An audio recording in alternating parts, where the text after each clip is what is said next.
Bom dia a todos, meu nome é Marta Lígia, eu sou médica radiologista e faço parte do grupo do Fellow do Músculo Esquelético do Hospital São Carlos. Hoje a gente vai falar, vamos ter uma aula sobre ombro, falando os principais quesitos em relação ao trauma. Iniciando aqui com a anatomia do ombro, né? O ombro ele é formado por 3 ossos, que é a clavícula, a escápula e o húmero proximal. E ele é formado por 4 articulações, né? Que é a articulação glenomeral, a articulação acromioclavicular, a externoclavicular e a escápulo-torácica. Em relação ao suprimento arterial do húmero, né? A gente sabe que existe a artéria axilar e que vão emergir 2 ramos para fazer esse suprimento primário de sangue, que são os ramos das artérias circunflexas. Tem a artéria circunflexa anterior e a artéria circunflexa posterior. Elas vão emitir esses ramozinhos aqui, intraossos, para fazer esse suprimento. E também existem pequenas contribuições que vão surgir das artérias do manguito rotador através da tuberosidade maior. Agora vamos entrar nas fraturas de húmero proximal, né? Mas o que engloba o húmero proximal? Quando a gente fala de húmero proximal, a gente está falando da cabeça, do tubérculo maior, do tubérculo menor e da diáfise proximal, que é o colo cirúrgico do húmero. Esse tipo de fratura ele é mais comum em idosos, mais comum no sexo feminino do que no masculino. Em relação à raça, é mais comum na raça negra que na branca. E a gente sabe que a osteoporose ela é uma das principais comorbidades que levam a esse tipo de fratura. E a menopausa precoce também está relacionada indiretamente, já que a menopausa precoce ela gera a osteoporose. Em relação às particularidades, o membro geralmente mais afetado é aquele membro que o paciente mais utiliza, né? Em relação aos mecanismos de trauma, nos jovens está relacionado a impactos de alta energia, como acidentes automobilísticos, esportes, queda. Em relação aos idosos, está relacionado a impactos de baixa energia, como, por exemplo, as quedas domésticas, né? Tanto pode ser por mecanismo direto, uma pancada diretamente no ombro, ou a queda. Eu coloquei essa imagenzinha aqui, que ela é o principal tipo, né, de queda que faz com que ocorra nos idosos, que faz com que ocorra esse tipo de fratura. Falando aqui em relação à incidência, né? Existe a incidência anteroposterior, que ela é extremamente importante para a gente conseguir ver esse tipo de fratura. Ela é importante porque ela é um exame de fácil execução, ela é extremamente utilizada, né, em protocolos de trauma, já que a gente não pode mover muito o paciente. Também ela é utilizada, né, para ver impacto, aqui a região subacromial, ela é utilizada para ver a articulação acromioclavicular. E para a gente conseguir fazer esse exame, o paciente tem que estar paralelo ao filme e o raio perpendicular e centrado no processo coracoide. Aqui a gente vê, né, uma fratura cominutiva na incidência anteroposterior de colo e de tubérculo maior. E também é muito utilizado a incidência transescapular, né, o de Y. Ela geralmente é utilizada quando a gente quer ver o grau de deslocamento e angulação desses fragmentos, né? Então, para poder realizar essa incidência, tem que ter uma angulação de 45 graus do paciente e o raio perpendicular. Aqui a gente observa nessa imagem, né, uma ligeira angulação da cabeça humeral e ela apresenta uma subluxação inferior. Em relação à classificação de NIR, né? Tem pessoas que acham ela um pouquinho difícil de entender, mas é só a gente saber que ela é uma classificação baseada no deslocamento, na luxação, e não na fratura propriamente dita. Então, assim, a classificação de NIR, né, ela é com base na presença ou na ausência de luxação dos 4 fragmentos principais que podem ocorrer na fratura. Que quem são esses fragmentos, né? No nível do colo anatômico, aqui nessa regiãozinha, no tubérculo maior, no tubérculo menor e na diáfise umeral. Então, é dito fratura em uma parte, né, quando não existe deslocamento, ou quando o deslocamento ou a angulação ela é mínima. É dito em duas partes, quando tem o deslocamento de um segmento. Em três partes, quando tem deslocamento de dois segmentos, só que uma das tuberosidades, ela vai se continuar. E em quatro partes, deslocam três segmentos, incluindo as duas tuberosidades. E ela está muito relacionada, esse tipo, à osteonecrose. E também a gente tem o envolvimento da superfície articular, né, que é a fratura luxação anterior, que é chamada de divisão da cabeça, e fratura luxação posterior, que é chamada de impressão. Aqui, né, a tabelazinha da classificação, aqui a gente vê que tem várias fraturas, mas não tem angulação significativa, ou se tiver mínima, então é em uma parte. Aqui é a fratura em duas partes, ou seja, só tem uma luxação. Fratura em três partes, tem duas luxações, mas uma das tuberosidades, ela continua com um número. E a de quatro partes, que tem três luxações, inclusive das duas tuberosidades. Aqui, né, a fratura luxação anterior e posterior. Da mesma forma, né, em duas, três, quatro partes, e também tem da superfície articular, que é a divisão da cabeça, que é chamada anterior e posterior impressão. Eu coloquei aqui umas observações, né, que é assim, quando a luxação glenomeral, ela acompanha aqui a fratura do húmero proximal, o fragmento da cabeça articular, ele tende a ser deslocado para o recesso axilar. Então, a gente procura um fragmento ósseo nessa topografia. E a cirurgia, geralmente, ela é necessária, né, para reduzir o fragmento deslocado, e lesões de partes moles tendem a ser mais extensas com as articulações, com as fraturas e luxações, né, obviamente. E o potencial, ele é aumentado tanto para instabilidade quanto por dor, apesar de ter consolidação óssea nesses casos. Aqui a gente vai ver alguns exemplos para ficar mais fácil de entender. Aqui, né, a gente percebe que tem uma fratura do colo anatômico, mas não tem desvio significativo. Então, é chamado fratura em uma parte. Aqui a gente vê que tem fratura tanto do colo quanto da tuberosidade maior, mas que também não tem muito desvio significativo. Então, também é chamada de uma parte, segundo a classificação de NIR, né? Aí já aqui a gente vê que tem um deslocamento significativo da cabeça humeral. Então, tem um deslocamento, a chamada fratura em duas partes do colo cirúrgico. Aqui a gente tem uma fratura da tuberosidade maior com deslocamento, então também vai ser fratura em duas partes. E aqui a gente tem uma fratura luxação anterior em quatro partes, onde é deslocado também as duas tuberosidades e a cabeça humeral. E está mais relacionada à osteonecrose, né, como eu tinha dito. Agora vamos falar em relação às fraturas da clavícula. Ela é muito comum em lactentes, principalmente quando o bebê nasce, né, num parto normal. Ela é comum também na adolescência, ela está muito relacionada a quedas, especialmente quedas de bicicleta. Na vida adulta, ela está relacionada a acidentes automobilísticos. O local mais comum, 80%, é nessa região aqui, ó, que é o terço médio da clavícula. A região mais comum de fratura é nessa areazinha aqui. Aqui a gente vê, né, uma fratura cominutiva do terço médio com acavalgamento.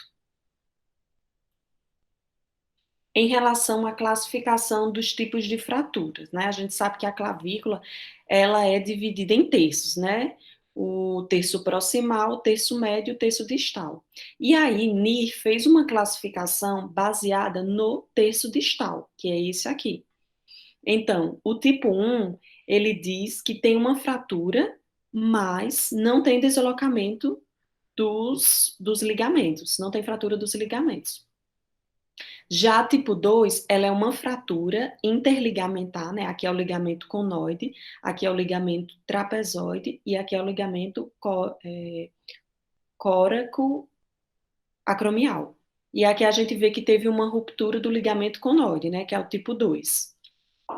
E a tipo 3 é uma fratura, que ela tem os ligamentos intactos, mas ela tem extensão intraarticular. E aí eu vou mostrar uns exemplozinhos para ficar mais fácil. Aqui é do tipo 1, né, porque ela tem uma fratura, não tem extensão intraarticular, e os ligamentos estão intactos. A gente não consegue ver, mas a gente percebe que não tem o deslocamento dos fragmentos. Então, a gente vê que os fragmentos estão intactos, né? Aí, já do tipo 2, essa fratura aqui, ela vai ter a ruptura do ligamento conoide, e a gente vê uma fratura com um certo deslocamento. Aqui eu coloquei para a gente ver que muitas vezes a gente precisa lançar mão também da tomografia para a gente dar esse diagnóstico. Ó, um exemplo. Esse paciente aqui a gente pode até imaginar que tem uma linha de fratura, mas só na tomografia a gente consegue ver tanto o edema de partes moles quanto a fratura. Já nesse paciente aqui, a gente consegue ver que é um paciente que ele tem, né, múltiplas fraturas de costela, mas essa região aqui da parte média da clavícula, a gente não consegue ver direito, a gente não consegue analisar bem. Então, esse paciente ele foi para a tomografia. E aí a gente consegue ver, né, que teve uma fratura cominutiva, com deslocamento anterior, né, da porção external, né, distal da clavícula. Agora a gente vai entrar nas fraturas de escápula. As fraturas de escápula, o trauma dela geralmente é um trauma direto. Ela está relacionada aqui à queda de grandes alturas e também a acidentes automobilísticos. Ela faz parte de 1% de todas as fraturas, de 3% das lesões do ombro e de 5% de todas as fraturas do ombro. Em relação às incidências, geralmente a gente utiliza a incidência em AP e a incidência transescapular, né, ou em Y. Agora, em relação aos tipos de fraturas da escápula, né, a classificação, a gente vê que existem várias maneiras de a escápula fraturar, né? Mas assim, o que é importante a gente saber é que as fraturas, tanto da fossa da glenoide, tanto da fossa quanto da borda da glenoide, elas são extremamente importantes por conta da sua extensão intraarticular. Então, aqui tem uma classificação chamada classificação de Ideberg, onde ele diz que o tipo 1, né, ela envolve a fratura da borda da glenoide, tanto anterior quanto posterior. O tipo 2, 3 e 4 são fraturas transversais, né, tanto da escápula lateral, tanto da escápula superior quanto da medial. O tipo 5, ele é uma junção entre o 2 e o 4. Só que ele vai incluir, né, a extensão escapular lateromedial, superomedial e superomediolateral.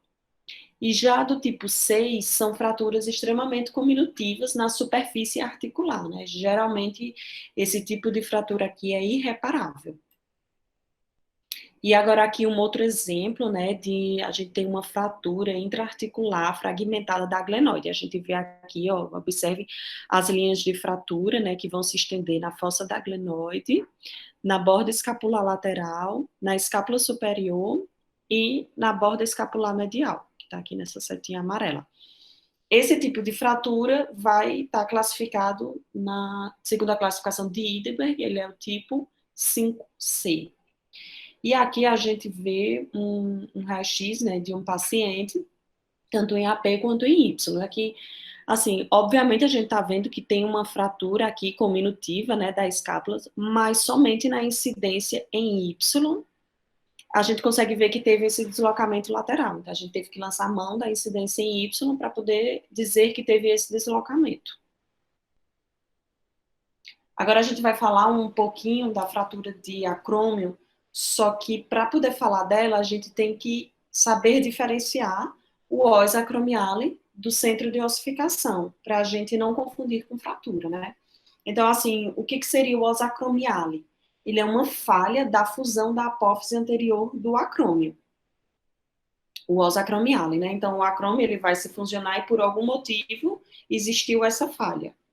Só que a fusão, ela só vai acontecer quando o paciente tiver em média de 22 a 25 anos. Então, por exemplo, esse paciente aqui, que a gente vê que está ainda com a fisa aberta, é um paciente jovem, menor que 25 anos. Quando a gente vê aqui essa imagem, a gente não pode chamar de osso acromiale. A gente tem que dizer que é um centro de ossificação. Se esse paciente tivesse maior que 25 anos, aí a gente chamaria. Aqui, né, a gente vê uma fratura do acrômio, propriamente dita, e aqui a gente vê o osso acromial. Logicamente, isso aí é um paciente maior que 25 anos. Agora a gente vai falar num assunto muito importante, que é a luxação na articulação glenohumeral anterior. Esse tipo de luxação, ele é extremamente importante, né, porque a incidência dele é de 96% de todas as luxações de ombro. Então, ele é muito comum. E ele vai decorrer de uma força indireta, né, aplicada no braço, que é uma combinação de abdução, extensão e rotação externa. No momento que vai acontecer a luxação, né, a cabeça humeral, ela vai bater na margem inferior da glenoide, que isso pode acontecer uma fratura, né, que é a fratura posterolateral da cabeça humeral, que é denominada de Hill-Sachs. Como também pode gerar uma fratura, né, no aspecto anterior da borda inferior da glenoide, que é chamada de lesão de Bankart. Então, aqui a gente vê, né, uma imagem de um paciente, né, em AP, com uma luxação glenohumeral anterior, e aqui a gente vê a lesão de Hill-Sachs, né. Aqui eu coloquei essa imagem que é importante a gente pedir para o paciente, na suspeita de uma lesão de Hill-Sachs, é importante a gente pedir para o paciente fazer a radiografia, né, com rotação interna. Por quê? Porque é nessa regiãozinha aqui que a gente vai ver a lesão de Hill-Sachs, como essa aqui, ó. Vou mostrar mais exemplos. Isso aqui é um exemplo, né, de luxação anteromedial. Você vê que a cabeça do húmero ele deslocou para cá, o húmero, né? E aqui a gente vê a fossa da glenoide. Ela tá vazia. Aqui é uma tomografia em 3D, né? Mostrando tanto a luxação anterior da cabeça humeral. Aqui seria a fossa da glenoide. E aqui mostra uma fraturazinha do acrômio. Aqui, né, uma lesão de Hill-Sachs, como a gente consegue ver direitinho. E aqui, isso aqui é um paciente que já foi feita a redução, né, da luxação. E esse aqui é o paciente com a luxação, né, e com a lesão de Hill-Sachs. Aqui é uma ressonância em T1, né, um coronal oblíquo, que aí ele mostra a fratura por compressão, né, na face posterolateral da cabeça humeral. Aqui da mesma forma, e aqui na imagem axial, gradiente eco mostra como um achatamento na face posterolateral também. Mais exemplos, agora vou mostrar aqui o exemplo de Bankart, né, que é a fratura dessa região antero-inferior da glenoide. A gente consegue ver nitidamente, né, a fratura de Bankart, lesão de Bankart. Aqui a gente vê os dois, né, tanto o Hill-Sachs quanto o Bankart, e aqui também. E o Hill-Sachs, e aqui o Bankart. O Bankart, ele vai ser até melhor falado na aula de ressonância. Mas, assim, ele tanto pode ser por um fragmento ósseo, né? Pode deslocar esse fragmento ósseo, ter a fratura dele, como também da cartilagem. Só que nesse caso aqui é o fragmento da cartilagem. Só que nesse caso a gente só vai conseguir ver pela ressonância, né? Pronto, agora a gente vai partir para um conceito, que esse conceito ele é extremamente importante para aqueles pacientes que eles têm instabilidade glenohumeral e que eles têm lesão de Hill-Sachs e de Bankart, né? Que o que seria esse conceito, que é o caminho da glenoide, né? O glenoid track. O glenoid track ele é um pouquinho complexo, mas quando a gente entende o porquê e o para quê, fica mais fácil da gente compreender. Então, vamos lá. Os estudiosos, eles anotaram o caminho que a glenoide percorria sobre a cabeça humeral. com o ombro naquela posição, né, que é em rotação externa, hiperextensão e abdução de 0 a 60 graus. Então, eles viram que o caminho que a glenoide fazia, tá, sobre o ombro, sobre a cabeça humeral, seria esse aqui. E aí, fazendo isso, eles quantificaram qual a porcentagem da glenoide que passa pela cabeça humeral nessa posição, tá? Ou seja, como vocês podem perceber, daqui para cá ainda é a cabeça humeral. E daqui para cá, que a glenoide também passa, já não faz mais parte da cabeça humeral. Essa região aqui é o footprint que vai se inserir o supra e o infraespinhoso, é a região do footprint. Então, 83% da cabeça humeral vai passar pela glenoide, nessa posição, né, em rotação externa, hiperextensão e abdução de 0 a 60 graus. Então, sabendo qual o tamanho da glenoide e da lesão de Hill-Sachs, é possível saber se o Hill-Sachs vai estar contido, imagine que aqui seja o úmero, aqui seja a lesão de Hill-Sachs, se ele vai estar contido, aqui seria a glenoide, no deslize da superfície articular ou não. Quando a gente diz que ele está contido, ou seja, que o Hill-Sachs está contido, na superfície da glenoide, a gente chama isso de on-track. Se ele não estiver contido na superfície da glenoide, a gente chama de off-track. E aí eu vou mostrar alguns exemplos também, algumas imagens para ficar mais fácil de entender. Então, esse método, ele calcula as perdas ósseas relativas com a lesão de Hill-Sachs e Bankert, para dizer se esse paciente tem mais chance de lesão recidivante ou não.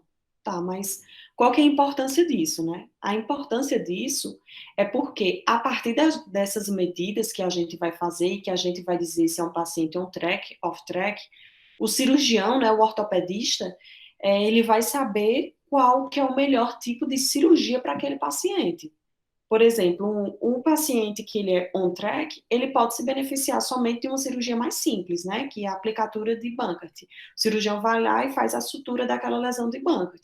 Já o paciente off-track, ele precisa de uma cirurgia maior para quê? Para ele não ter luxações recidivantes, que é isso que o ortopedista quer, que é isso que o paciente quer. Então, lesão de Hill-Sachs contida no caminho da glenoide, né, é chamada de on-track. Então, esses pacientes provavelmente eles vão se beneficiar somente da cirurgia de plicatura de Bankert, né? Então, a gente diz que esses pacientes, a chance deles terem luxação recidivante é mínima somente com esse tipo de cirurgia. Já lesão de Hill-Sachs não contida no caminho da glenoide, né? É chamado off-track. Então, esse tipo de paciente, eles vão precisar fazer uma cirurgia maior.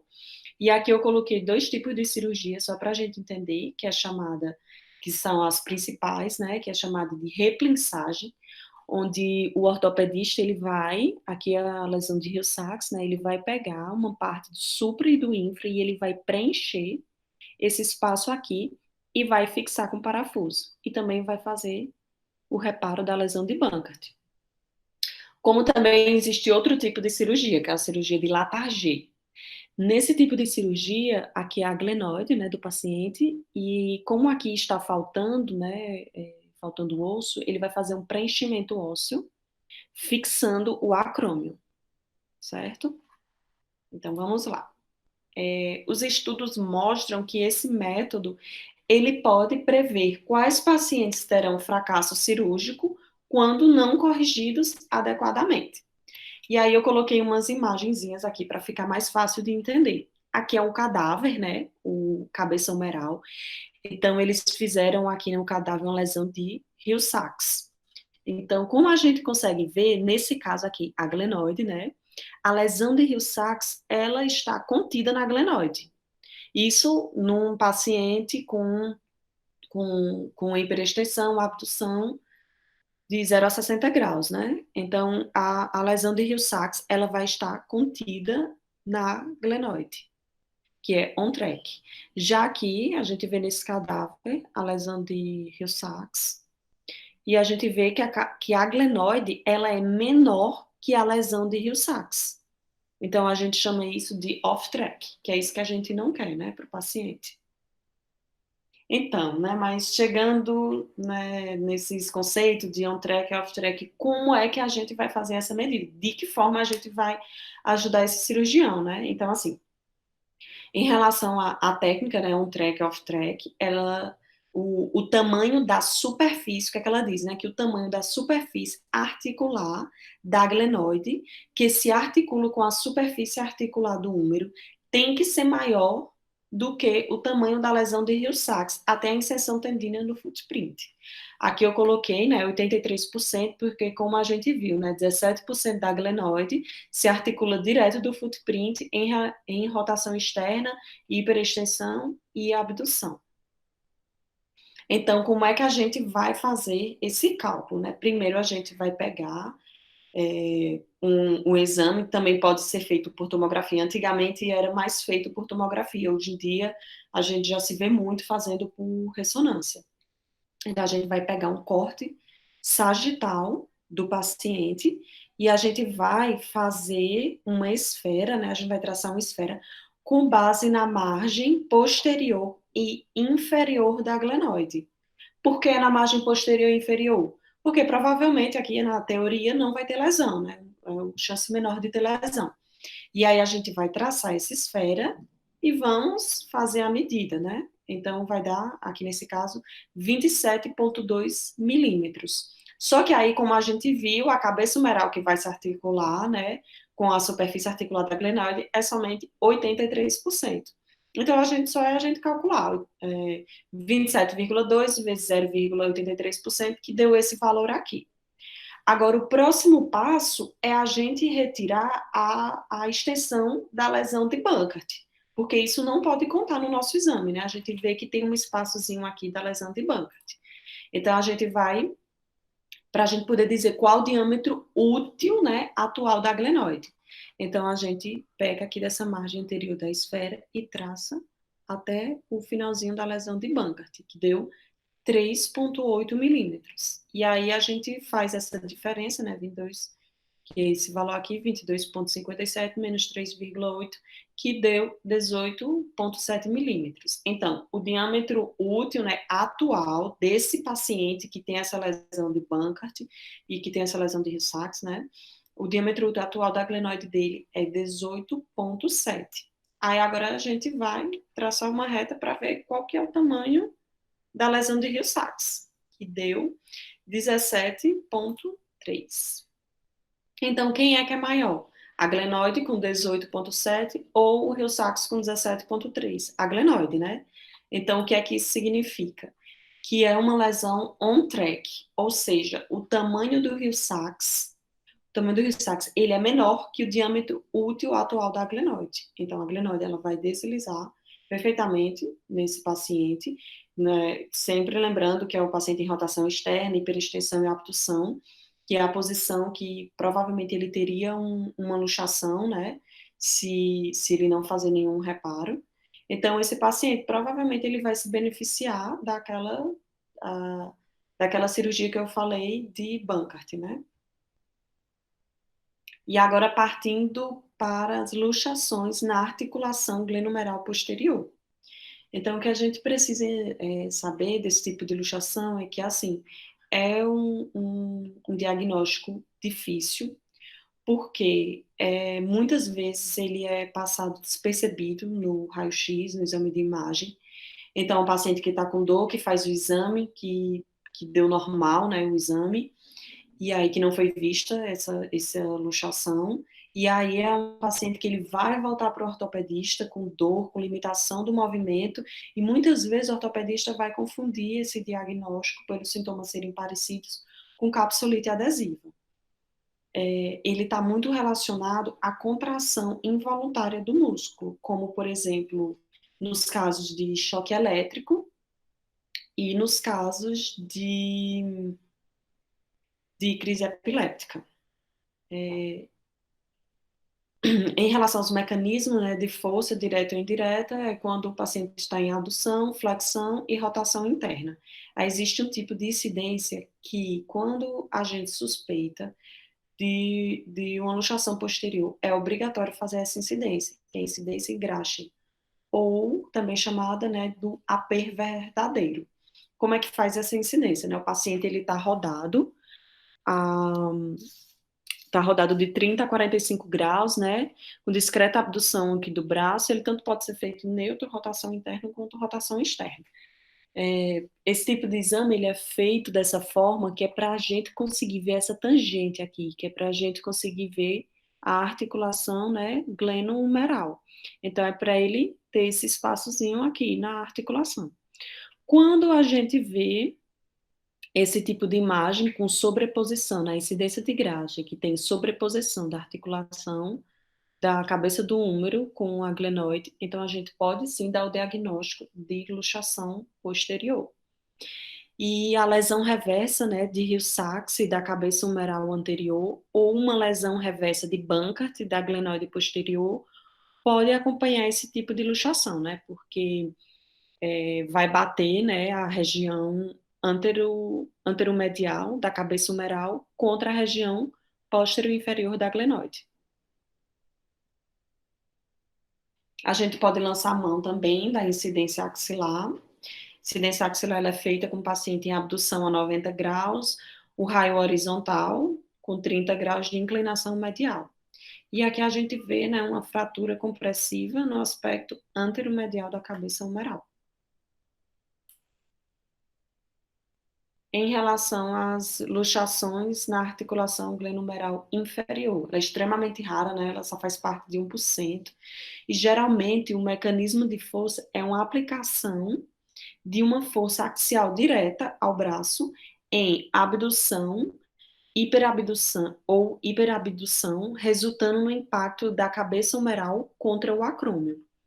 Quais as lesões que podem estar associadas, que são muito comuns, que é a ruptura de bainha rotatória e a fratura da tuberosidade maior. Geralmente na incidência AP ela é suficiente para a gente dar esse diagnóstico. Aqui a gente consegue ver, né, a cabeça humeral inferiorizada logo abaixo da margem da glenoide. E em relação à separação, luxação acromioclavicular, né? Ela é muito comum em atividades atléticas, mais comumente como uma pancada, né? De cima para baixo, que ela vai empurrar o acrômio em sentido inferior. Geralmente ela tem ruptura de alguns ligamentos envolvidos, né? E a incidência geralmente utilizada é a acromioclavicular, que é essa aqui que eu vou falar para vocês, e a de estresse também, que eu vou mostrar posteriormente. A incidência acromioclavicular, o raio, ele tem que fazer uma angulação de 15 graus cefalicamente. Então, esse tipo de luxação, ele pode gerar uma entorse leve, moderada a grave. Aqui é a classificação, né? Esse aqui é o diâmetro normal do paciente, geralmente é de 0,3 a 0,8, acrômio clavicular, e coracoclavicular de 1 a 1,3. Então, na entorse leve, a gente vai ter uma luxação, a gente vai ter um estiramento, né, desse ligamento acrômio clavicular, e aqui ele vai acabar alargando um pouquinho esse espaço.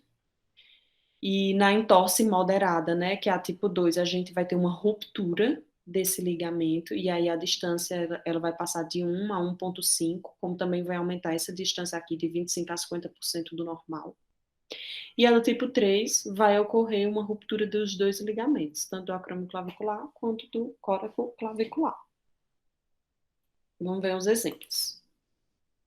Aqui é o tipo 1, né, que a gente vê um espaçamento mínimo. Aqui houve apenas um estiramento do ligamento acromioclavicular. Aqui o tipo 2, né, que a gente já vê um afastamento maior do acromioclavicular, e aqui houve ruptura desse ligamento. Aqui seria a forma como a gente faz a incidência com o estresse, né, onde vai colocar o peso do paciente, e a gente consegue ver por conta desse deslocamento para baixo, a clavícula ela vai continuar posicionada no mesmo local.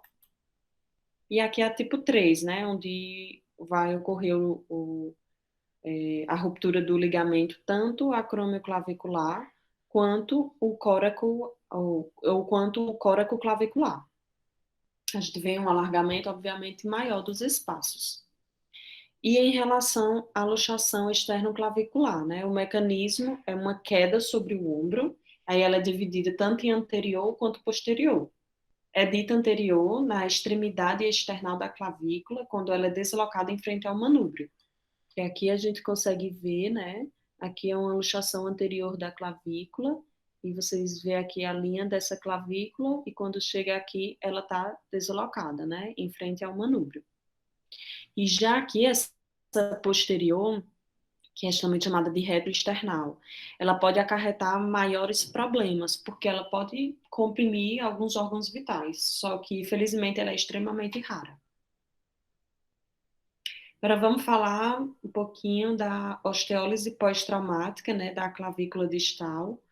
O mecanismo dessa patologia geralmente é uma lesão que o paciente tem no ombro, como, por exemplo, uma luxação acromioclavicular. E aí começa a acontecer uma reabsorção da extremidade distal da clavícula. Inicialmente, na radiografia, aqui a gente vai ver tumefação de tecidos moles e osteoporose periarticular. Já numa fase mais tardia, a gente vê um alargamento acentuado da articulação acromioclavicular, tá? E aqui, geralmente, o paciente, ele começa a ter sintomas, né, dessa osteólise, começa a acontecer o processo mais ou menos 2 meses após essa lesão que o paciente teve no ombro. E aqui é a bibliografia que eu retirei, e eu agradeço a todos pela atenção.